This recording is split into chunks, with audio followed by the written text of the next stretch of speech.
અમદાવાદમાં ખ્યાતિ હોસ્પિટલ કાંડ બાદ સુરેન્દ્રનગરમાં આરોગ્ય પ્રશાસન એક્શનમાં જિલ્લામાં પ્રધાનમંત્રી જન આરોગ્ય યોજના અંતર્ગત સારવાર આપતી 10 થી વધારે હોસ્પિટલોમાં ચેકિંગ હાથ ધરાશે। જો કોઈ પણ પ્રકારની ગેરરીતિ પકડાશે તો કાર્યવાહી કરવામાં આવશે।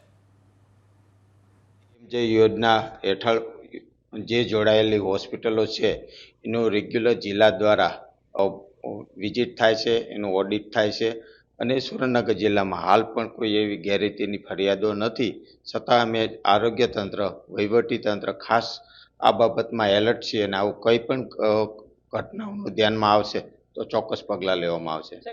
અમદાવાદમાં ખ્યાતિ હોસ્પિટલ કાંડ બાદ સુરેન્દ્રનગરમાં આરોગ્ય પ્રશાસન એક્શનમાં જિલ્લામાં પ્રધાનમંત્રી જન આરોગ્ય યોજના અંતર્ગત સારવાર આપતી 10 થી વધારે હોસ્પિટલોમાં ચેકિંગ હાથ ધરાશે।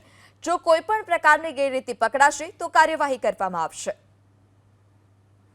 જે યોજના હેઠળ જે જોડાયેલી હોસ્પિટલો છે એનું રેગ્યુલર જિલ્લા દ્વારા વિઝિટ થાય છે, એનું ઓડિટ થાય છે અને સુરેન્દ્રનગર જિલ્લામાં હાલ પણ કોઈ એવી ગેરરીતિની ફરિયાદો નથી, છતાં અમે આરોગ્ય તંત્ર, વહીવટી તંત્ર ખાસ આ બાબતમાં એલર્ટ છીએ અને આવું કંઈ પણ ઘટનાઓનું ધ્યાનમાં આવશે તો ચોક્કસ પગલાં લેવામાં આવશે।